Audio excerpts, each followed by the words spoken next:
श्रीकृष्ण श्रीकृष्ण श्रीकृष्ण श्रीकृष्ण गुरुर्ब्रह्मा गुरुर्विष्णुः गुरुर्देवो महेश्वरः गुरुः साक्षात् परं ब्रह्म तस्मै श्री गुरवे नमः तस्मै श्री गुरवे नमः। हरि ओम तत्सत्। వివేక చూడామణి 148వ శ్లోకం. శృతి ప్రమాణైకమతే స్వధర్మ నిష్ఠాతయైవాత్మవిశుద్ధిరస్య విశుద్ధబుద్ధేః పరమాత్మవేదనం తేనైవ సంసార సమూలనాశః. ప్రపంచంలో ప్రతి మనుషుడు తాత్కాలికమైన అంటే ఆపేక్షికమైన సుఖదుఖాలను అనుభవిస్తుంటాడు. తాత్కాలికమే. ఏ సుఖము నిరంతరంగా ఉండటం లేదు, ఏ దుఃఖము నిరంతరంగా ఉండటం లేదు. ఒకవేళ ఎంత దుఃఖము రోజంతా ఉన్నా కూడా నిద్రపోయినప్పుడు ఆ దుఃఖం తెలియట్లేదు. అలాగే ఏ సుఖమైనా కూడా రోజంతా ఉన్నా కూడా మరుసటి రోజు మరల దుఃఖం వస్తున్నది, లేక కలలో దుఃఖం వస్తున్నది. కాబట్టి ఈ మనుషుడు మెలకులోను కలలోను నిద్రలోను ఈ సుఖదుఖాలను అనుభవిస్తుంటాడు మార్చి మార్చి. కాబట్టి వాటిని ఆగంతుకం అంటాం. టెంపరీగా వస్తున్నాయి, పోతున్నాయి. ఇప్పుడు నేను ఈ వచ్చిపోయేటువంటి సుఖదుఖాలకి బానిసుడనై అవి సత్యమని అనుకొని వాటి వలన ఇంకా ఇంకా సుఖము కోసం ఆశపడాలా, లేక ఇంకా ఇంకా దుఃఖము తలుచుకొని దుఃఖము చేత బాధపడాలా? అవి వచ్చిపోయేవే కాబట్టి, అవి నిజమైనవి కాదు కాబట్టి, నిజమైన నా స్వరూపంలో నాయందు ఆ సుఖదుఖాలకు సంబంధం లేదని తెలుసుకోవాలి. ఇది తెలుసుకోవడానికి వివేకము కావాలి. అందుకే మనం వివేక చూడామని చదువుతున్నాం. ఈ వివేకము ద్వారా మనుషుడకు ఈ ఆగంతుకమైనటువంటి సుఖదుఖాల మీద విరక్తి వచ్చేస్తుంది. అంటే వాటిని పట్టించుకోడు, వాటికి ముఖ్యత్వం ఇవ్వడు. అప్పుడు ఆ వైరాగ్యము చేత, విరక్తి చేత జ్ఞానమును కూడా పొందుతాడు గురువు యొక్క ఉపదేశము చేత. నేను నిజముగా ఎవడను అనేటువంటి జ్ఞానాన్ని పొందుతాడు. అప్పుడు జ్ఞానము చేత మాత్రమే ఒక మనుషుడికి ఈ సంసారం వలన ఏర్పడేటువంటి ఈ సుఖదుఖాలు నిరంతరము కాదు, ఇవి వచ్చిపోతున్నవే అని తెలుసుకొని వాటి నుంచి విముక్తిని పొందుతాడు. అలా విముక్తిని పొందటానికి ఇక్కడ మార్గం చెప్తున్నారు. దీనిలో నువ్వు అందుకని ఆత్మ అనాత్మ వివేకమును చెయ్యి.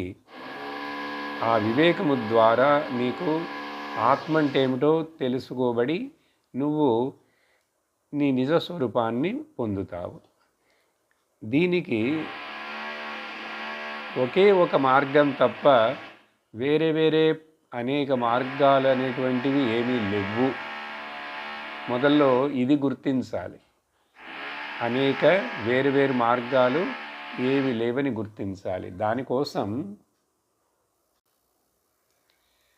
కాబట్టి 147వ శ్లోకంలో శంకరాచార్యులు వారు ఏం చెప్తున్నారని చెప్పారంటే, గడిచిన సత్సంగంలో చూసాం, ఏదైనా అస్త్రము కానీ శస్త్రము కానీ ఏ పంచమహాభూతం యొక్క సహాయం చేతన కానీ లేక ఏవైనా రకరకాల కర్మలు నువ్వు కోటి కోటి కర్మలు చెయ్యి, వీటి వలన ఈ అజ్ఞానమును తొలగించుట సాధ్యము కాదు, జ్ఞానము పొందుట సాధ్యము కాదు. మరి ఒకే ఒక మార్గం వివేక విజ్ఞానముల చేత మాత్రమే ఈ అజ్ఞానాన్ని మనం నిర్మూలనం చెయ్యాలి అని చెప్పిన తర్వాత శాంతమైన మనస్సు, ఈశ్వరుడు యొక్క కృప, ఏకాగ్రమైన బుద్ధి ఇవన్నీ కూడా ఉంటే అప్పుడు సాధ్యపడుతుందని చెప్పి ఈ 148లో ఏం చెప్పారంటే, కాబట్టి నువ్వు శృతిని నమ్ము, శాస్త్రాన్ని నమ్ము, శాస్త్రమును చెప్పేటువంటి గురువుని నమ్ము, అటువంటి పరమ గురువును నువ్వు ఆశ్రయించాలి. గురుగీత అని ఒక పుస్తకం ఉన్నది. అది శివుడు పార్వతీదేవికి చేసినటువంటి ఉపదేశం. అక్కడ 6 రకాలైనటువంటి గురువులను గురించి చెప్పి దాంట్లో పరమ గురువుని మాత్రమే ఆశ్రయించాలి అని చెప్పి ఆ పరమ గురువు యొక్క లక్షణాలు ఏమిటి, ఆయన ఏమి బోధిస్తాడు, ఏమి బోధిస్తే ఆయన నిజముగా పరమ గురువు అని చెప్పగలం అని వివరించి నిషిద్ధమైన గురువుల దగ్గరికి వెళ్ళకూడదని కూడా చెప్పారు. కాబట్టి ఇక్కడ అలా శృతి వాక్యాన్ని నమ్ముతూ, శృతులను నమ్ముతూ, శాస్త్రాన్ని, అది బోధించే గురువుని నమ్ముకొని నీ స్వధర్మమును అనుష్ఠిస్తూ ఎప్పుడైతే నువ్వు ఉంటావో నీకు చిత్తం శుద్ధి ఏర్పడుతుంది. శుద్ధమైన చిత్తములో అండ్ ఏకాగ్రమైన బుద్ధిలో పరమాత్మను నువ్వు తెలుసుకోగలుగుతావు. దానివలన నీ యొక్క ఈ సంసారము, కష్టము, జనన మరణ చక్రము ఇవన్నీ నీకు లేవని తెలుసుకొని అవన్నీ తొలగిపోతాయి. నువ్వు జీవన్ముక్తుడు అయిపోతావు. ఇక్కడ జీవించుండంగానే ఈ జన్మలోనే ముక్తిని పొందేస్తావు. ఇది మాత్రమే మార్గం అని చెప్పి ఆ తర్వాత 149వ శ్లోకం నుంచి ఈ వివేకం విచారణ దేని గురించి చేయాలి, నన్ను నేను తెలుసుకోవాలంటే నువ్వు ఇప్పుడు వరకు ఏమనుకుంటున్నావు, ఈ శరీరం నేననే భావనతోటి ఉన్నావు. సహజంగా అందరు పుట్టినప్పటి నుంచి మనందరం ఈ శరీరం నేను అని అనుకుంటూ జీవిస్తున్నాం. కానీ ఇప్పుడు శాస్త్రం ఏం చెప్తున్నది, నువ్వు ఈ శరీరము కాదు అని చెప్తుంది. అప్పుడు ఈ శరీరాలు మూడిటి గురించి శంకరాచార్యుల వారు ముందు కొంచెం వివరించారు. స్థూలదేహం, సూక్ష్మదేహం, కారణదేహం. ఇప్పుడు ఆ 3 దేహాలనే ఇక్కడ ఇంకా కొంచెం విస్తరించి 5 కోశాలుగా చెప్తున్నారు. 5 కోశాలు. కాబట్టి ఇప్పుడు ఇక్కడి నుంచి ప్రారంభించి ఇంకా ఈ అనాత్మ ఆత్మ వివేకం కోసం ఈ పంచకోశాలను నువ్వు మొదట నెగేట్ చేయాలి. 5 కోశాలు ఉన్నాయి నీకు. ఏమిటవి? కోశైరన్నమయాద్యైః పంచభిః ఆత్మాన సంవృతో భాతి నిజశక్తి సముత్పన్నైః శైవాల పటలైరివాంబువాపీస్తం. ఈ 149, 150, 151 ఈ 3 శ్లోకాలని కలిసి నేను వివరిస్తాను. కాబట్టి అవి కూడా చదువుదాం. ఎందుకంటే విషయం ఒక శ్లోకానికి కనెక్షన్ తోటి ఉన్నది. తచ్చైవాలపనయ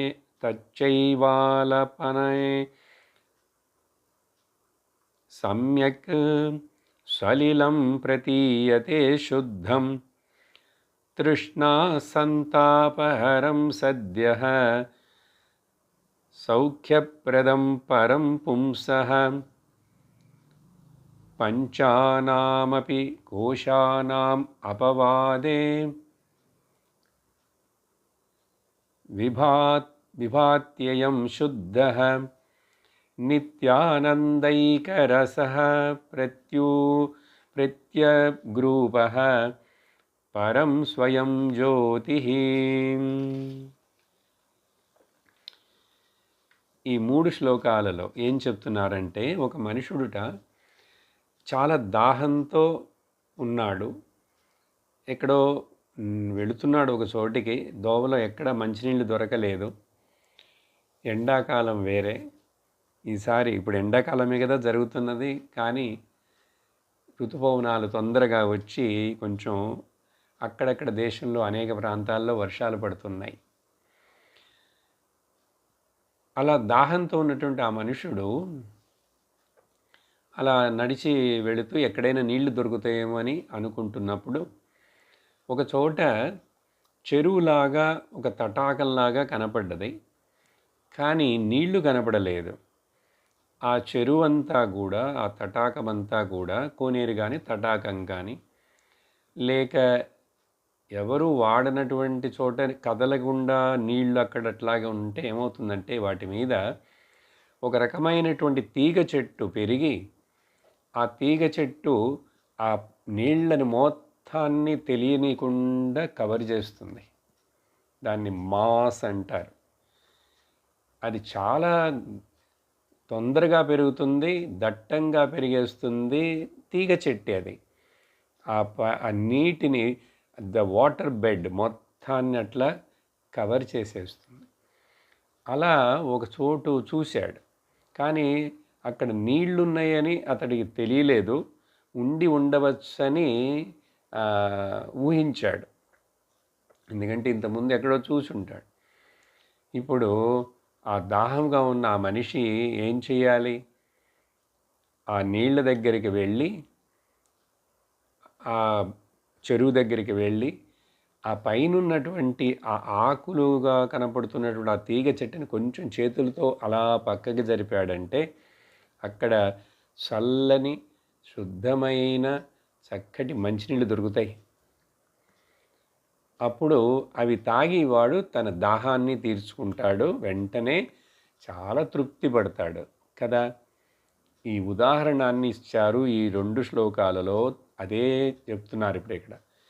ఇప్పుడు ఆ పాచి చెట్టు అంటారు, లేక తీగ చెట్టు, నీళ్ల మీద పెరిగేటువంటిది, కదలకుండా ఉన్నటువంటి నీళ్ళల్లో సహజంగా అది పెరుగుతుంది. ఇప్పుడు అది పుట్టి పెరిగి జీవిస్తున్నది నీళ్ల వలన. ముఖ్యమైన పాయింట్. అది పుట్టింది నీళ్ళల్లో, పెరుగుతున్నది నీళ్ళల్లో, దానివలన జీవిస్తున్నది అక్కడ. కానీ ఏ శక్తి చేత అయితే, దేని సహకారం చేత అయితే అది పుట్టి పెరిగి జీవిస్తున్నదో ఆ నీళ్లనే కనపడనీయకుండా మూసేసింది. చూసారా? ఈ ఉదాహరణ చెప్పి 151లో ఏం చెప్తున్నారంటే, అదే విధంగా ఈ పంచకోశాలు ఉత్పత్తి అవుటకు, ఇవి పనిచేయుటకు, ఇవి కొంతకాలం జీవించి అట్లా ఉండుటకు, దీంట్లో ప్రాణశక్తి వ్యక్తమగుటకు, జీవనశక్తి వ్యక్తమగుటకు కారణమైనటువంటి ఆత్మ చైతన్యము ఏదైతే ఉన్నదో దాని వలననే ఇవన్నీ పనిచేస్తున్నాయి. ఆత్మ యొక్క చైతన్యము బుద్ధిలో ప్రతిబింబించకుండా, బుద్ధి మనస్సుని చైతన్యం చేయకుండా, మనస్సు ఇంద్రియాలను చైతన్యం చేయకుండా, ఇంద్రియములు శరీరాన్ని చైతన్యం చేయకుండా ఉంటే ఇవి అసలు పనిచేసేవే కాదు. కాబట్టి సోర్స్ ఎక్కడున్నది? ఆత్మ చైతన్యము, సత్ చిత్. అది దాని వలన ఇవన్నీ ఆత్మలో ఇవన్నీ కనపడుతూ వ్యక్తమవుతున్నాయి. కానీ ఏం చేస్తున్నాయి? ఈ పంచకోశాలు ముఖ్యంగా ఆ ఆత్మను తెలియనీయకుండా మూసివేస్తున్నాయి. మనందరికీ తెలియలేదుగా ఎవరికి. పుట్టినప్పటి నుంచి అజ్ఞానంగానే కదా ఉన్నాం.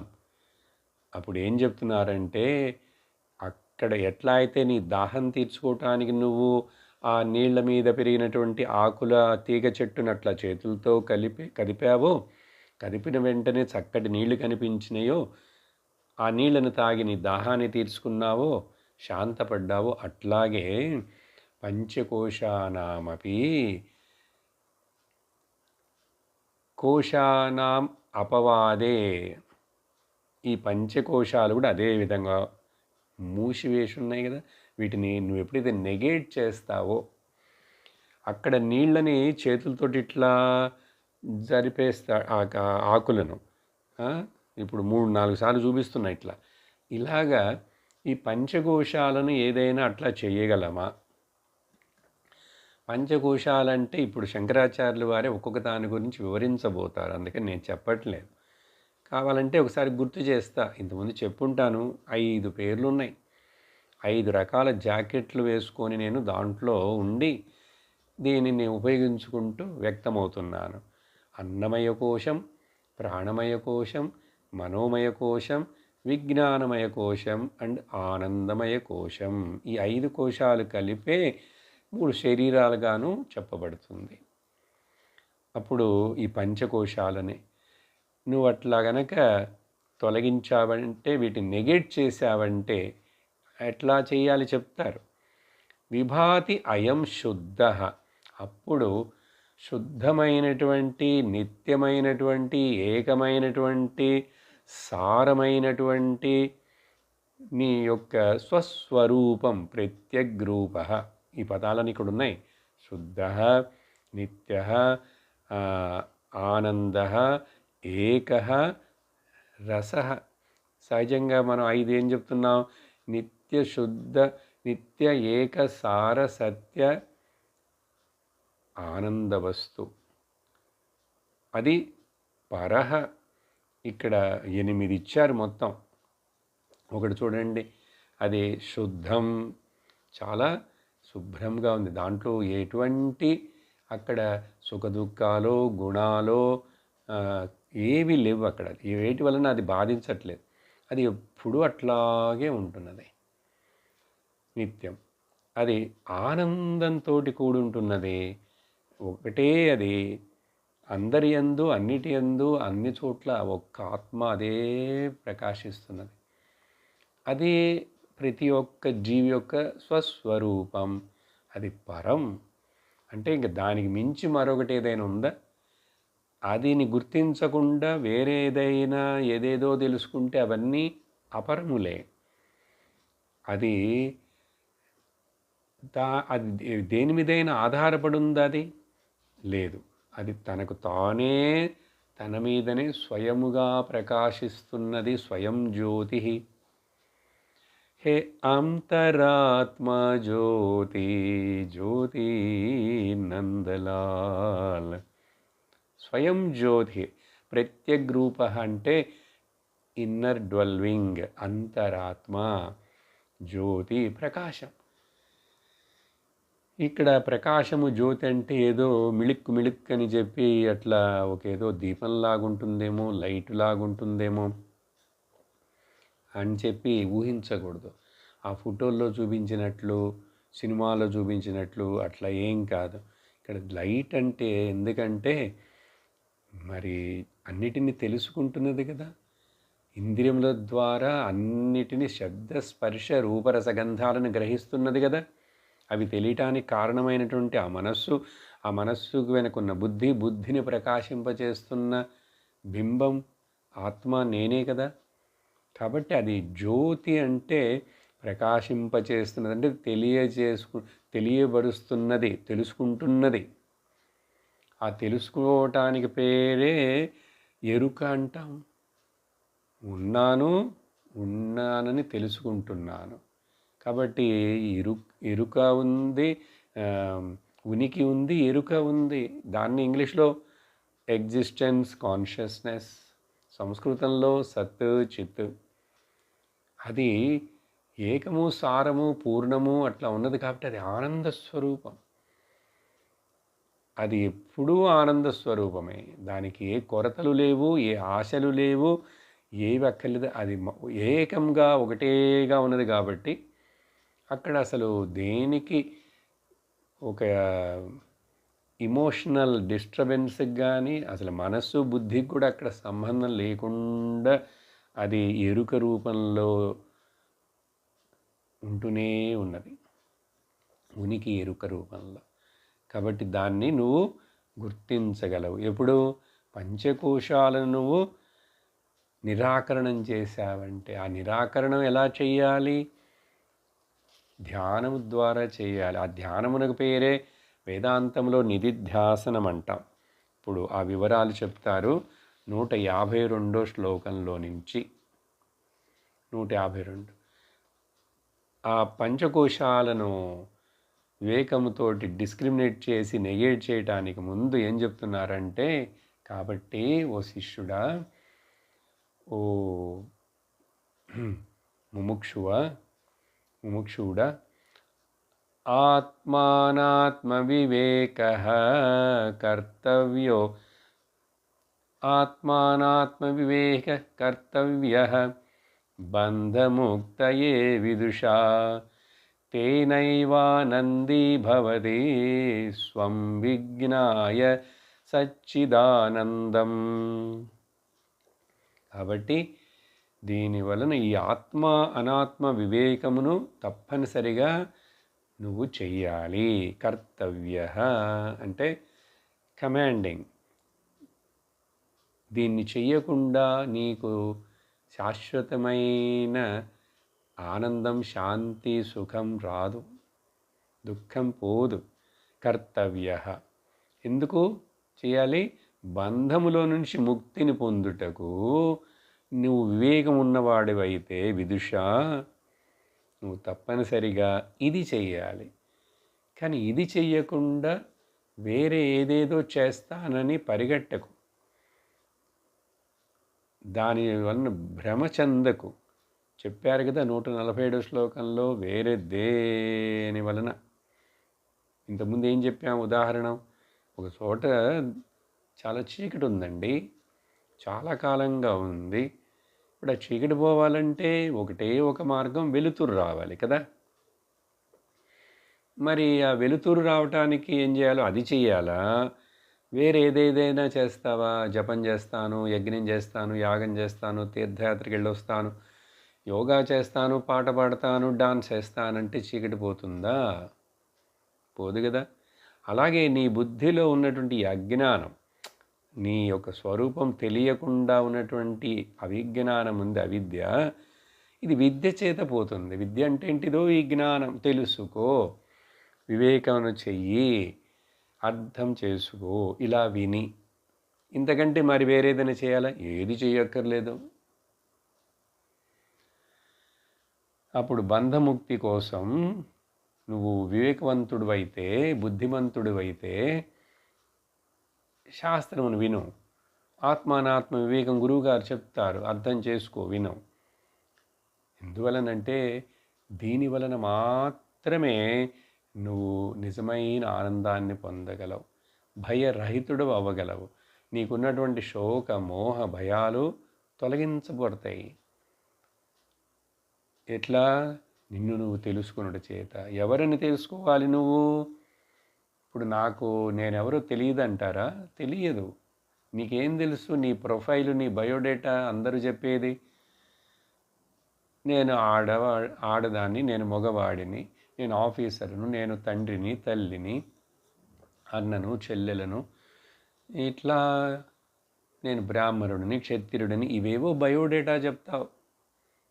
ఈ వివరాలన్నీ నేను తెలుగువాడిని, తమిళన వాడను, ఇవన్నీ నువ్వు కాదు. నిజంగా నువ్వు నిజంగా నేనని నీకు తోస్తున్నదే, నువ్వు దానిని చక్కగా చింతించి గ్రహించావంటే సచ్చిద్ ఆనంద స్వరూపం. చూసారా? మనందరి యొక్క స్వరూపం ఏమిటి? సచ్చిదానందం, సత్యం, జ్ఞానం, అనంతం. దాన్నే బ్రహ్మం అన్నారు. అందుకని అది ఎక్కడో ఉండే ఒక వస్తువా? అది ఎక్కడో ఆ లోకంలో అక్కడ దేవుడు అని పేరుతో ఉన్నదా అంటే అంతటా ఉన్నది. అక్కడ ఉన్నది, ఇక్కడ ఉన్నది, ఇక్కడ ఉన్నది, అక్కడ ఉన్నది, అంతటా వ్యాపించి ఉన్నది. కాబట్టి దాన్ని ఆత్మ అని అన్నాం. సర్వత్రా ఆప్నోతిథి ఆత్మ అని చెప్పాం కదా. కాబట్టి అది గుర్తించాలి నువ్వు. దీనికోసం కొంచెం కష్టముగా ఉన్నా కూడా, అర్థం కాపోయినట్లున్నా కూడా, నువ్వు ఆబ్జెక్టిఫై చేసి బయట ఏదో అక్కడ చూసి ఇక్కడ చూసి ఆ గుడిలో ఈ దేవుడిలో అవన్నీ నువ్వు వదిలేయాలి. వదిలేస్తేనంటే మరి భక్తిని వదిలేసినట్ల కాదు. కాదు, నీకు నిజమైన ఇప్పుడు ఆత్మ మీద ఉన్న ఈ భక్తే నిజమైన భక్తి. నేను ఎవడును అనేసి నాకు ఖచ్చితంగా తెలియాలి, సందేహరహితంగా తెలియాలి. తెలిసి ఆ జ్ఞానము తెలుసుకున్న ఆ జ్ఞానము నేనే, నా స్వరూపమే జ్ఞానము అని చెప్పి గుర్తించాలి. దీనికి ఎన్ని జన్మలైనా సరే, ఎంత కష్టమైనా సరే, ఇది మాత్రమే మందు. ఇది మాత్రమే మందు. మొదట ఇది నమ్మాలి. నమ్మినప్పుడు ఈ ఉపదేశాలు, ఈ సత్సంగము, ఈ శ్రవణము ప్రయోజనపడుతుంది, లేకపోతే ప్రయోజనపడదు. కాబట్టి అలా ఇన్స్ట్రక్షన్ ఇచ్చి ఇక్కడ ఇప్పుడు ఈ పంచకోశాలని నువ్వు విచారణ చేసి నెగేట్ చేయాలని ఆ నీళ్ల మీద పెరిగినటువంటి ఆ తీగ చెట్టు ఎగ్జాంపుల్ అంతా చెప్పారు. మరొక ఎగ్జాంపుల్ చెప్తే ఇక్కడ 153లో మరలా వివరిస్తున్నారు. చూడండి, శంకరాచార్యుల వారు గురువు ఎంత కరుణ, ఎంత సహనం, ఎంత ప్రేమ, దయ శిష్యుడి మీద. ఏం చెప్తున్నారు? ముంజాదిశీకామివ దృశ్యవర్గ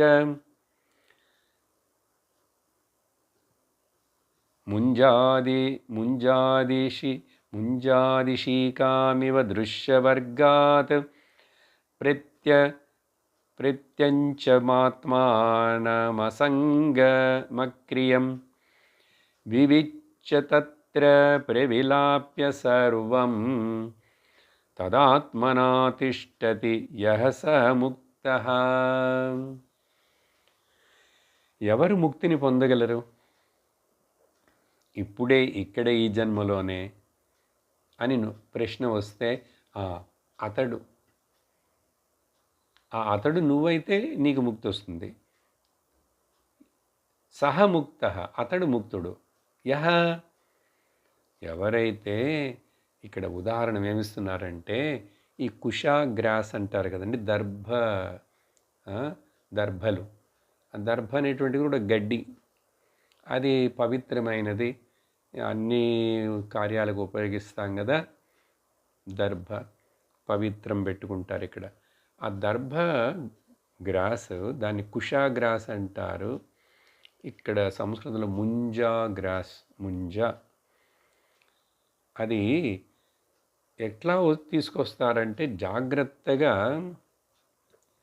కుశలముతోటి, కౌశలముతోటి, చాలా జాగ్రత్తగా. ఎందుకంటే ఆ పైన గ్రాస్ అంతా అట్లా ఉంటుందా, అది పోసలాగా అట్లా ఉంటుంది, చాలా చిన్నదే. అప్పుడు దాంట్లో పై నుంచి అట్లా ఆ దర్భలన్నింటినీ తీయాలి. తీసేటప్పుడు ఆ మధ్యలో ఒక ఈషిక ఉంటుంది, ఒక సూదిలాంటి మధ్య భాగం ఒకటి ఉంటుంది. దాని చుట్టూ కొంచెం చిన్న చిన్న చిన్న చిన్న ముళ్ళులాగా కూడా ఉంటాయి. కాబట్టి ఆ సూదిలాగా ఉండేటువంటి మధ్య భాగమైనటువంటి ఈషిక అది గుచ్చుకోకుండా, అది చేతిని గీరకుండా, ఆ దర్భపుల్లుకే ఇట్లా సైడ్లో కనుక మీరు చేతిని పెట్టి ఇట్లా అన్నారంటే రక్తం వస్తుంది, కోసుకుంటుంది. అంటే దానికి ఆ దర్భ గడ్డికే సైడ్లో చిన్న చిన్న చిన్న చిన్న చిన్న ముళ్ళులాగా ఉంటాయి, చాలా చిన్నవి, కానీ పదునుగా ఉంటుంది. అందుకని బ్లేడ్ ఆఫ్ గ్రాస్ అంటారు. అది బ్లేడు లాంటి షార్ప్గా ఉంటుంది. తెలియకుండా అట్లా ఇట్లా అని చేతిని పెట్టి ఇట్లా లాగామంటే రక్తం వస్తుంది, కోసుకుంటుంది. కాబట్టి జాగ్రత్తగా చేతికి ఏ దెబ్బ తగలకుండా, గాయం అవ్వకుండా ఆ గ్రాస్ని ఎట్లాగైతే ఒకటొకటి తీసి ఆ మధ్యలో ఉన్నటువంటి అది గుచ్చుకోకుండా చేస్తావో అలాగా నువ్వు ఈ పంచకోశాలను కూడా ముంజాదిశీకాం ఇవ దృశ్యవర్గాత్ నీ చేత అనుభవించబడే, చూడబడే, తెలుసుకొనబడే పంచ ప్రత్యంచమాత్మానం అసంగం అవిక్రియం.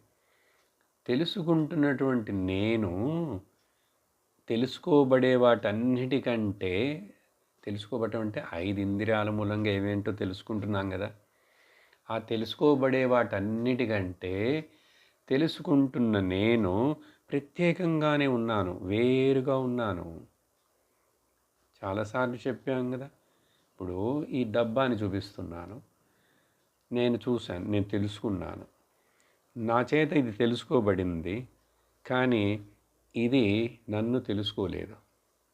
అది మాత్రమే కాదు, ఈ తెలుసుకోబడినటువంటి ఈ డబ్బా నేను ఈ డబ్బా నవ్వను. అలాగే ఏదైనా తీసుకోండి వస్తువు, ఈ శరీరాన్ని నేను తెలుసుకుంటున్నాను, శరీరాన్ని చూస్తున్నాను. అందుకనే దృశ్యవర్గాత్ అన్నారు. దృశ్యం అంటే శబ్దస్పర్శ రూప రసగంధ 5 రకాలుగా నేను ఈ శరీరాన్ని, మొదట ఈ స్థూల శరీరం అన్నమయ కోశం అందరికీ బాగా తెలిసిందే. మిగతా కోశాలు కొంచెం లోపలంటే సూక్ష్మముగా ఉన్నాయి. ప్రాణం గురించి మనకు అంతగా కంట్రోల్ లేదు, తెలియదు. ప్రాణాన్ని అట్లా టక్కని కళ్ళతో చూడలేను. మనస్సు అంతకంటే సూక్ష్మం. శాస్త్రం చెప్తున్నది ప్రాణమయ కోశం, మనోమయ కోశం, విజ్ఞానమయ కోశం, ఆనందమయ కోశం అని. బట్ అందరికీ ఈ పంచకోశంలో అన్నమయ కోశం బాగా తెలుసు చాలా. ఎందుకంటే ఇదో దీన్ని 5 రకాలుగా చూసి తెలుసుకుంటున్నాను, టచ్ చేసి తెలుసుకుంటున్నాను, తర్వాత అక్కడ ఏదైనా ఎవరైనా నడుస్తున్నాడంటే శబ్దం వచ్చిందంటే తెలుస్తుంది అక్కడ ఏదో పోతున్నది వస్తున్నదని. శబ్ద స్పర్శ చూసి రూప, దీన్ని రుచి చూస్తే కూడా ఉప్పుగా ఉంటుంది తెలుస్తుంది ఏదో. గంధ వాసన చూసి కూడా తెలుసుకోవచ్చు. అది ఇక్కడ దృశ్యవర్గాత్ ప్రత్యంచ తెలుసుకుంటున్నది. కానీ తెలుసుకుంటున్నది ఎవరు? నేను. అందుకనే చెప్తాను అన్నీ. ఆవిడ నాకు తెలుసు, ఆయన నాకు తెలుసు, అది నాకు తెలుసు, ఇది నాకు తెలుసు, అది తెలియదని కూడా నాకు తెలుసు. ఇట్లా అన్నిటినీ తెలుసుకుంటున్నటువంటి సాక్షి అయినటువంటి ఆత్మానం నేనున్నానే, నేనే తెలుసుకుంటున్నా. ఇది ఉంది. ఈ తెలుసుకోబడే దాని దేనితోటి సంబంధం లేదు. ఎలాగైతే ఇది చూపించి చెప్పానో, ఈ బాక్స్ చూస్తున్నాను, నేను తెలుసుకున్నాను కాబట్టి ఈ బాక్స్ తోటి నాకు అటాచ్మెంట్ లేదు. ఇది ఊరికే నేను పెట్టుకొని ఇది నాది అంటుంటా, కానీ ఇది వేరే, నేను వేరే. అదేవిధంగా ఇది అసంగముగానే ఉంది, అక్రియము. అసలు నేను అనేటువంటిది ఏమి చేయట్లేదు. వీటన్నిటిని చూస్తున్నాను, వీటన్నిటికీ నేను నా యొక్క సమక్షములో అవన్నిటిని పనిచేసేట్లుగా వాటికి చైతన్యాన్ని ఇస్తున్నాను. కాబట్టి అసంగముగా ఉన్నాను మొదట, అది ముఖ్యం. కానీ మనం ఈ దేహంతో తాదాత్మ్యం చెంది ఇది నేను నేను నేననే భావనే వచ్చి అది చాలా జన్మలుగా ఇలా అనుకొని అదేతో ఉండటం చేత మనకి వివేకం అంటే ఏంటి, దాన్ని డిస్క్రిమినేట్ చేయడం అంటే ఏంటి, నెగేట్ చేయడం అంటే ఏంటి, మనకు కొంచెం కష్టంగా ఉంటుంది. ఇంత చిన్న చిన్న ఉదాహరణలు చెప్పినప్పటికీ కూడా ఈ చొక్కాని నేను వేసుకుంటున్నాను, జుబ్బాని. నేను ఈ జుబ్బా అవనగా, అదేవిధంగా ఈ శరీరం అనేటువంటి చొక్కాని నేను వేసుకున్నా. అప్పుడు నేను శరీరాన్ని అవ్వను కదా. అందుకనే పోయిన జన్మలో ఇంకో శరీరాన్ని వేసుకొని అక్కడ వ్యవహారం చేశాను. ఇప్పుడు ఈ శరీరంతో మళ్ళీ ఇక్కడ ఈ చొక్కాని పెట్టుకొని వ్యవహారం చేస్తున్నాను. జ్ఞానం రాకుండా మళ్ళీ ఇంకా చచ్చిపోయి మరణించానంటే మరొక శరీరం పొందుతుంది సూక్ష్మ శరీరం, విజ్ఞానమయ కోశం. అందుకని మరలా మరలా ఇట్లా అనేక రకాల చొక్కాలను వేసుకుంటూ వదులుతాయి. వాసాంసి జీర్ణాని యథా విహాయ నవాని గృహాతి నరోపరాణి అని చెప్పాడుగా కృష్ణుడు భగవద్గీతలో. ఆ చినిగిపోయిన పాతబడినటువంటి చొక్కాలని బట్టలని ఎట్లాగైతే మనం వదిలేసేసి పారేసి మరలా కొత్తది తీసుకుంటున్నామో అదేవిధంగా ఈ జీవుడు అనేవాడు తాను చేసిన కర్మల చేత ఇవన్నిటి చేత చెప్తారు. వివరంగా చాలా వస్తాయి. ఇప్పుడు అర్థం చేసుకోవాల్సిన ఈ శ్లోకంలో 2 ముఖ్యమైనవి. నేను అసంగుడను, ఇవి ముఖ్యం. ఇది చింతించడం మొదట ధ్యానం, వేదాంతి నిధిధ్యాసనం ధ్యానం అంటే నేను అహం అసంగ, అహం నిస్సంగ అంటే ఏమిటి, ఏ విధంగా, ఎట్లా, నాకు అసలు దేనితోటి సంబంధం లేదు, ఎప్పుడూ లేదు, కానీ ఉన్నదని భ్రమిస్తున్నానే. తర్వాత నేనేమైనా చేస్తున్నానా, నాకు కర్మ ఉందా, కర్మ ఫలాలు ఉన్నాయా, ఈ కర్మ బంధం అని చెప్పి నేను బాధపడాలా, తల బాదుకోవాలంటే అక్రియం. నేను అక్రియుడను, నేనేమి చేయట్లేదు, కర్మ నాకు అంటదు. క్లెయిమ్ చేస్తే నేను చేస్తున్నానంటే అంటుకుంటుంది. నేను చెయ్యట్లేదని నువ్వు డైవర్స్ ఇచ్చావంటే, విరమించుకున్నావంటే నీకు అంటుకోదు. అదేంటండి, చెప్పినంత మాత్రం అంటుకోదా? మరి భావనే కదా, మనసులో కర్తృత్వ భావం, భోక్తృత్వ భావం, అహంకార భావం, జీవభావం, ఇవన్నీ కల్పనలు, అవన్నీ భ్రమ. అందుకని 2 ముఖ్యమైన స్టేట్మెంట్లు.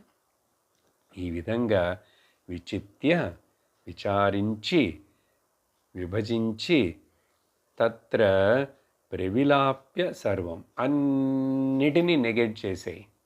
ప్రవిలాప్య అంటే అన్నిటినీ కలిపేసి ఒక డస్ట్బిన్లో వేసినట్లుగా 5 శరీరాల గురించి ఇంకా చెప్తారు. నువ్వు చూసేవి, తెలుసుకుండేవి అన్నీ కూడా, అనుభవపడేవన్నిటిని కూడా, అది ఎంత స్వర్గమైనా సరే, బ్రహ్మలోకమైనా సరే, పెద్దదైనా సరే, చిన్నదైనా సరే, అవన్నీ కేవలం ప్రొజెక్షన్ మాత్రమే, భ్రమ మాత్రమే, కల్పితం మాత్రమే. ప్రవిలాప్య, భ్రమ కల్పితం అనేది అర్థం కాలేదు, అది ఎట్లా అని ముందు అసలు నాకు దానికి సంబంధం లేదని చెప్పడం మొదలుపెట్టు. దాన్నే ప్రవిలాప్యతే సర్వం వివిచ్య తత్ర. సర్వం, అది ముఖ్యం, అన్నిటినీ. అప్పుడు నువ్వు నీ స్వరూపాన్ని గ్రహించావని, నువ్వు ముక్తుడు అని చెప్పచ్చు. తదా, అప్పుడు ఆత్మనా తిష్టతి, నేను నా స్వరూపాన్ని గుర్తించాను, నాకు శరీరము నాకు సంబంధం లేదు, తత్కాలత్తుకి ఈ శరీరం మూలమా నేను వ్యక్తమవుతున్నాను, నేను అంతటా ఉన్నాను, నేను స్వయం ప్రకాశ రూపుడనే, నేను చిదానందరూపుడను, నేను చిదానందరూప శివోహం శివోహం. ఈ మాట, ఈ పదాలు నాకు నా సొంతం అవ్వాలి, నాకు పూర్ణముగా నాకు అది దానిలో నిష్తిష్టతి, దాంట్లో నిలబడాలి నేను. తిష్టతి అంటే కూర్చోవాలంటే అర్థం ఆత్మస్వరూపం. ఆత్మన్యేవాత్మనా తుష్టః స్థితప్రజ్ఞస్తదోచ్యతే. అప్పుడు నువ్వు ముక్తుడు అవుతావు అని చెప్పి, ఆ తర్వాత 154వ శ్లోకం నుంచి 164వ శ్లోకం వరకు ఒక 10 శ్లోకాలకు పైన ఇప్పుడు ఈ కోశాలని బాగా వివరించి మనకు అర్థమయ్యేట్టు చెప్పి, అవి ఎలా నువ్వు కావు, నువ్వు ఉపయోగించుకుంటున్నావు.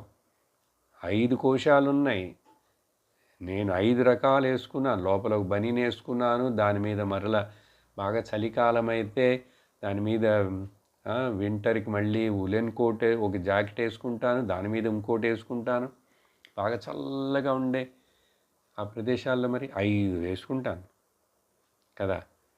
అలాగే ఈ 5 కోశాలు మొదట ఇక్కడ అన్నిటిని నెగెట్ చేయాలి. అన్నమయ కోశం అంటే ఏమిటో మొదలు తెలుసుకో. అక్కడ వివరిస్తున్నారు చక్కగా. దేహోయమన్నభవనో అన్నమయస్తు కోశః అన్నేన జీవతి వినశ్యతి తద్విహీనః త్వక్చర్మ మాంస రుధిరాస్తి పురీషా రాశిః నాయం స్వయం భవతుమర్హతి నిత్యశుద్ధః.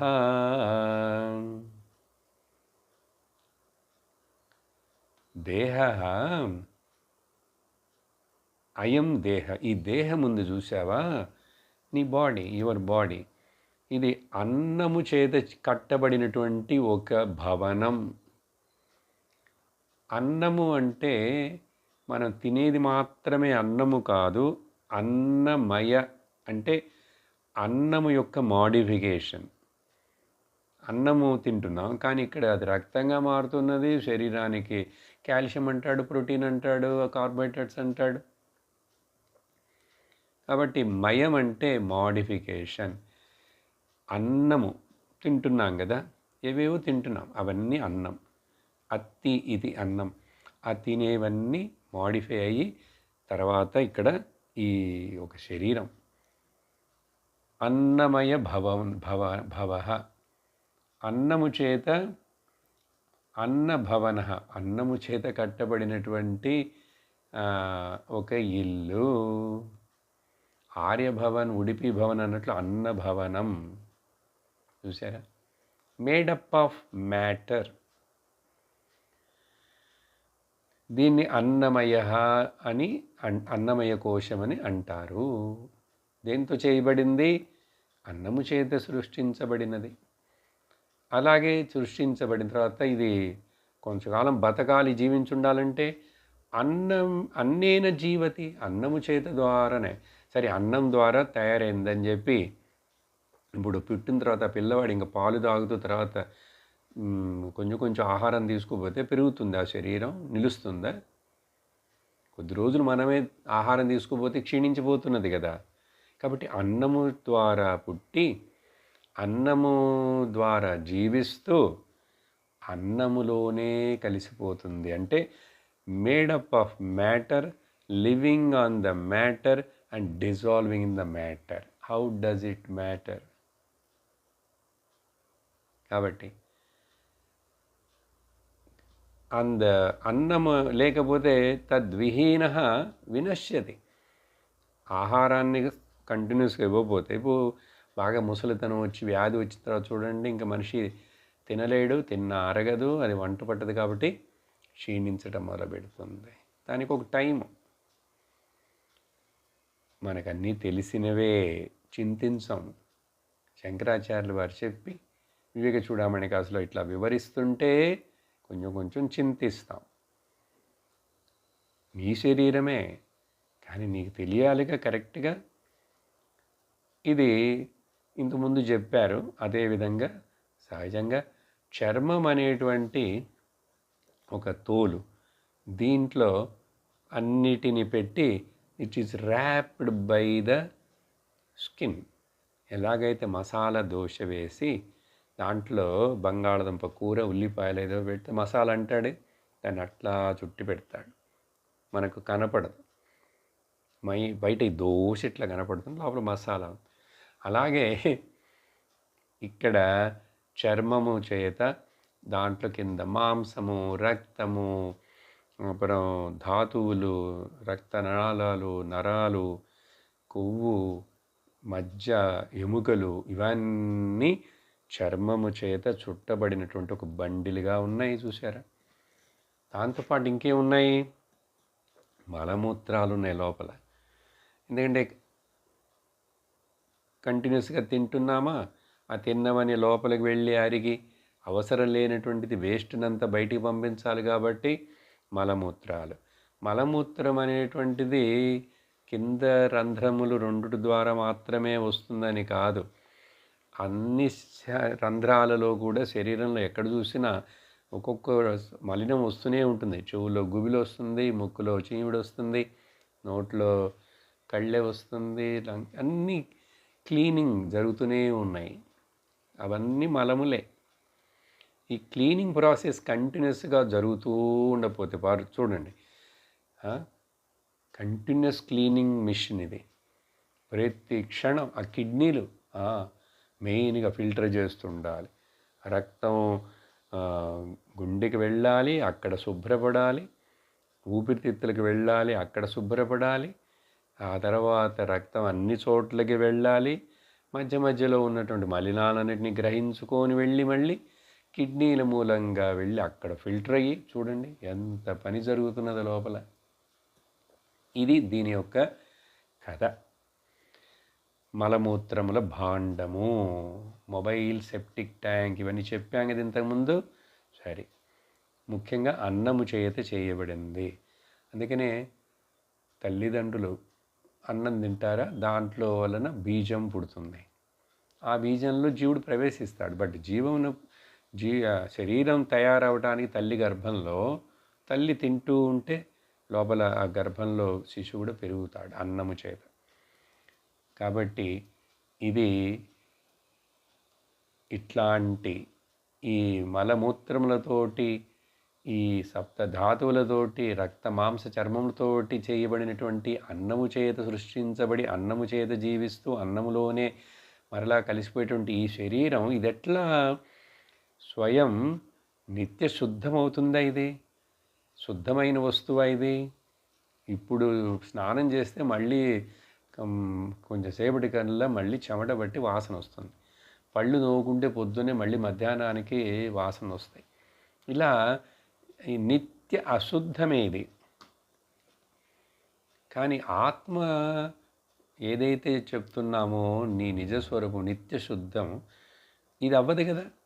శరీరం ఎన్నటికి నువ్వు ఎంత కాస్మెటిక్స్ ఏమేమైనా చెయ్యి, ఎన్నెన్నో ఇన్వెస్ట్ అన్ని కనుక్కున్నారు. పర్ఫ్యూమ్స్ అంటారు, అదంటారు, ఇదంటారు, మేకప్లు అంటారు, బ్రేకప్లని ఎన్నైనా చెయ్యి, నువ్వు దీని గతి ఎంతంటే ఇది అశుద్ధమే. కానీ ఉన్నంతలో ఏదో దీన్ని చాలా అశుద్ధమైపోయి ఇంకా దాంట్లో వ్యాధులు రాకుండా ఉండేందుకు నువ్వు కొంచెం కొంచెం జాగ్రత్తగా ఉండాలి. నీ జీవితాన్ని నడుపుకోవాలి, నువ్వు తినేవి చేసేవన్నీ. లేకపోతే ఇది చచ్చిపోతుంది. అందుకని ఇది ఉండంగానే దీన్ని కాపాడుకుంటూ దీన్ని పోషిస్తూ జ్ఞానము పొందుటకు ఉపయోగించుకో. మోక్షమును పొందుటకు మరొక ప్రయోజనము, మరొక పర్పస్ లేదండి. ఈ శరీరం వలన మరొక పర్పస్ లేదు. అట్లాగైతే అది వేరే ఏదో శరీరంగా పుట్టుండొచ్చు. బల్లిగానో, కుక్కగానో, నక్కగానో, పిల్లిగానో, చీమగానో. మనుష్య శరీరానికి ముఖ్యంగా చెప్పాలంటే ఆ శరీరాలన్నీ వాటి పుణ్యపాపాలు కర్మను తొలగించుకుంటాయి, అనుభవిస్తున్నాయి. కానీ ఇక్కడ వీడు కూడా పుణ్యపాపాల కర్మఫలాన్ని అనుభవిస్తూనే ఈ పాంచభౌతిక శరీరాన్ని ఉపయోగించుకుంటూనే దీన్ని నేను కాదని నిరాకరించి జ్ఞానాన్ని పొందాలి. కాబట్టి ఇది ఎలా శుద్ధం అవుతుందా? ఇది భవితం నా హర్హసి అయం నిత్య అశుద్ధ శరీరం కథం స్వయం శుద్ధం భవతి నిత్యం. Not possible. కాబట్టి ఇది తెలుసుకో. నీ గురించి, ఇది నీ శరీరం గురించి చెప్పి 155లో ఇంకా వివరిస్తున్నారు ఈ అన్నమయ కోశం గురించే. పూర్వం జనేరధిమృతేరపి నాయమస్తి జాతక్షణః క్షణగుణో నియతస్వభావః నైకో జడశ్చ ఘటవత్ పరిదృశ్యమానః స్వాత్మా కథం భవతి వికారవేత్త. ఇది ఇంతకుముందు లేదు కదా, ఇంతకుముందు లేదు కదా, డేట్ ఆఫ్ బర్త్ ముందు ఈ శరీరం లేదు. తర్వాత ఒకరోజు ఇది డెలివరీ అయి వచ్చింది, పుట్టింది. అదేవిధంగా మరి కొంతకాలం తర్వాత డేట్ ఆఫ్ డెత్ ఉంటుంది, చూసారా? అందుకని దేనికైతే మ్యానుఫ్యాక్చరింగ్ డేట్ ఉందో దానికి ఎక్స్పైరీ డేట్ ఉండును. అదే కదా ఈ శరీరం కదా, మన డేట్ ఆఫ్ బర్త్లని. అంతకుముందు శరీరం లేదు, సత్యముగా లేదు. మీ తల్లిదండ్రులు అడుగు, తెలియదు, వాళ్ళకే లేదు. ఇప్పుడు సపోజు ఈ ఆడ మగ తల్లిదండ్రులు నువ్వు పుట్టావంటే అమ్మకు, వాళ్ళకి పెళ్ళి కాకముందు వాళ్ళు వేరు, వాళ్ళకి పెళ్ళైన తర్వాత వాళ్ళు కలిసిన తర్వాత వచ్చావు, అప్పుడు శరీరం. ఆ తర్వాత ఇది నేను అనుకుంటూ దీంట్లో వ్యవహరిస్తున్నావు, కానీ నిన్ను తెలుసుకోకుండా. కాబట్టి ఇది పూర్వం లేదు, ఆ తర్వాత ఉండదు, రెండే చెప్తున్నారు. దీనికి మనం ఏం యాడ్ చేసుకోవాలంటే, ఏదైతే ముందు లేదో, ఏదైతే తర్వాత కూడా ఉండదో, ఇప్పుడు అది లేనట్లే లెక్క. లేనట్లే లెక్క జ్ఞాని దృష్టిలో. చూసారా? భగవద్గీతలో కూడా చెప్తాడు భగవంతుడు ఇది. వాళ్ళందరూ ఇంతకుముందు లేరు, ఇప్పుడు ఉన్నట్లు కనపడుతున్నారు, ఆ తర్వాత కూడా వాళ్ళు ఉండరు. కానీ మధ్యలో నీ ద్వారా వాళ్ళు చంపబడుతున్నారని చెప్పి నువ్వు ఊహించుకుంటున్నావు. నువ్వు చంపినా చంపకపోయినా, యుద్ధం జరిగినా జరగకపోయినా, పుట్టిన శరీరములన్నీ గిట్టుట కొరకే. ఇది లా. ఇది నువ్వు తెలుసుకుని అర్థం చేసుకున్నావంటే తత్ర కాపరిదేవన. అప్పుడు ఎందుకు నువ్వు దుఃఖించాలి, శోకించాలి? ఇవి సత్యమైతే కదా పుట్టినవన్నీ గిట్టుతాయి, పోతాయి. జాతక్షణ, ఇది ఒక క్షణంలో అక్కడ పుట్టింది. తర్వాత క్షణగుణ అనియత స్వభావ. తర్వాత ప్రతి క్షణం మారుతూనే ఉంటుంది, ప్రతి క్షణం మారుతూనే ఉంటుంది, ప్రతి క్షణం క్షీణిస్తూనే ఉంటుంది. మొదట పెరిగినట్లుగా ఉంటుంది, ఆ తర్వాత క్షీణించడం మొదలుపెడుతుంది. అందుకని కదా ఈ శరీరానికి చెప్పాం, శీర్యమాణాత్ ఇది శరీరం, షడ్వికారాత్ ఇది శరీరం. 6 వికారాలతో కూడింది కాబట్టి, క్రమంగా క్షీణించిపోయే గుణం ఉంది కాబట్టి ఇది శరీరం. అప్పుడు ఈ జడమైనటువంటి శరీరం ఇది ఒక ఘటంలాగా, ఇది దృశ్యతే ఘటవత్ పరిదృశ్యమాన. ఇప్పుడు ఈ కుండను ఎట్లాగైతే నేను చూస్తున్నానో అలా నా శరీరాన్ని చూస్తున్నాను, వేరే శరీరాలను చూస్తున్నాను. చెప్పాను కదా, చూడబడేటువంటి కుండ దృశ్యత్వాత్ ఘటవత్, శరీరమపి దృశ్యత్వాత్ ఘటవత్ నా అహం. అది నేను కానుగా. ఆ ఉదాహరణ చూడండి, ఆయన ఇదే ఇస్తున్నారు అక్కడ. ఘటవత్, చక్కగా చూస్తున్నాను, అంతా చూస్తున్నాను శరీరం మొత్తం. కాబట్టి నా చేత తెలుసుకోబడినటువంటి ఆ కుండ ఎట్లయితే నేను కుండను కానో అలాగే శరీరం. అప్పుడు ఇది ఎట్లా ఒక టైంలో లేనిది ఇప్పుడు కొంచెంసేపు ఉన్నది, తర్వాత లేని కనపడకుండా పోయేది, ఇది ఎట్లా స్వాత్మ అవుతుంది? కథం స్వాత్మ భవతి? దీని వికారాలన్నీ నాకు తెలుస్తున్నాయి. ఆ తెలుసుకుండేవాడిని నేను ఆత్మ. దీనికి ఇది పెరుగుతున్నది, దీనికి ఆకలి అవుతున్నది, దీనికి రోగం వస్తున్నది, ముసలితనం వస్తున్నది, దీనికి ఆశలు పుడుతున్నాయి, అన్నీ నాకు తెలుస్తున్నాయి. ఇట్లా దీని భావాలన్నిటినీ మనసులో మారే భావాలు, శరీరంలో జరిగే మార్పులు అన్నిటిని తెలుసుకుంటున్నటువంటి వికారవేత్తనైన నేను ఆత్మను కానీ ఈ శరీరం ఎట్లా ఆత్మ అవుతుందా? స్వాత్మ కథం భవతి, ఎట్లా అవుతుంది? ప్రశ్నిస్తున్నారు. ఆక్షేపణ, నువ్వు అడిగి చూడు, నువ్వు నీకే అని చెప్పిన తర్వాత దీనికి ఈ లోపల ఉన్నటువంటి ఇంగ్రీడియంట్స్ మసాలా దోశలులాగా అవి మాత్రమే కాదు, 156లో ఏం చెప్తున్నారంటే పాణిపాదాది మాందేహ పాణిపాదాది మాందేహ నాత్మా వ్యంగేపి జీవనాత్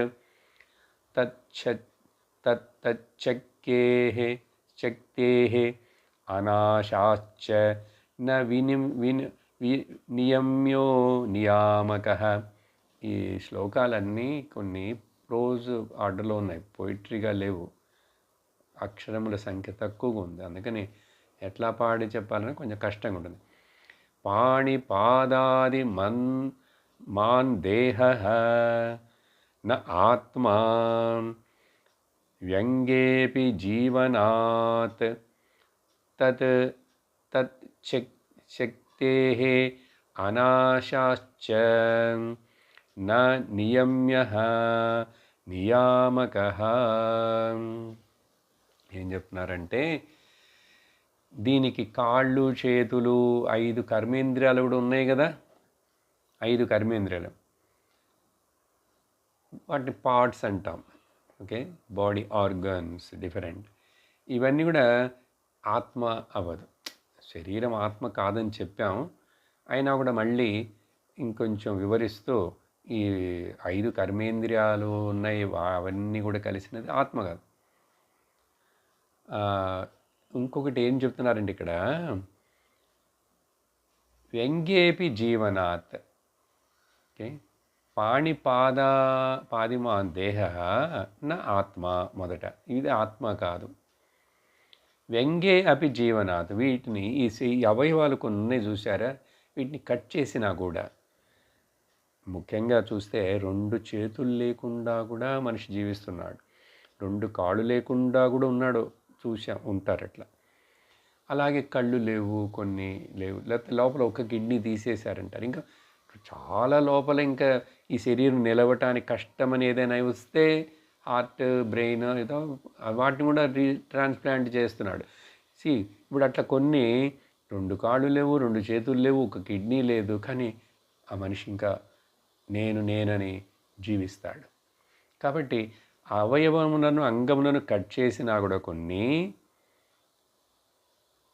ఆత్మ అనేది ఉండుట చేత ఈ అవయములు కొన్ని పోయినా కూడా దాంట్లో ఆ జీవనం, చైతన్యం ఉన్నాను, నేను అనేది తెలుస్తూనే అనిపిస్తున్నది. తచ్చక్తేః అనాశాశ్చ న నియమ్య నియమ. అప్పుడు వీటిని నియమిస్తున్నది, చూస్తున్నది నియామకుడను నేను, కానీ అవి ఏవి కూడా నన్ను నియమనం చేయలేవు. న నియమ్య నియామకః. ఈ చూస్తున్న సాక్షిని, నన్ను, ఇవి ఏవి కూడా నన్ను గుర్తించలేవు. ఇక్కడ ఏం చెప్పాలంటే శరీరం లేకుండా కూడా నేను ఉంటాను, కానీ నేను ఆ చైతన్యాన్ని లేకపోతే ఈ శరీరం ఉండదు. అర్థమైందా? పంచదశిలో గౌడపాద కారికలో, మాండుక్యంలో ఇదే విషయాన్ని చెప్తారు ఆయన. ఆదావంతే చయన్నాస్తే వర్తమానేపి తత్తథా. ఏది ముందు లేదో తర్వాత కూడా లేదో, మధ్యలో కూడా అది లేనట్లేను, కానీ అన్నీ నాకు తెలుస్తున్నాయి. ముందు తెలుసు, తర్వాత తెలుసు, మధ్యలోనూ తెలుసు, నాకు అన్నీ తెలుస్తున్నాయి. కాబట్టి నేను ఎప్పుడు ఉంటున్నాను, కాబట్టి నేను వేరే. అందువలన అవేవి నన్ను నియమించలేవు, నేను వాటన్నిటినీ నియమిస్తాను, నియంత్రిస్తాను, చూస్తాను. కానీ ప్రకృతి నియమిస్తానంటే ఎంతవరకు? వాటి మీద మనకు మరలా ఈ అహంకార జీవికి కంట్రోల్ లేదు.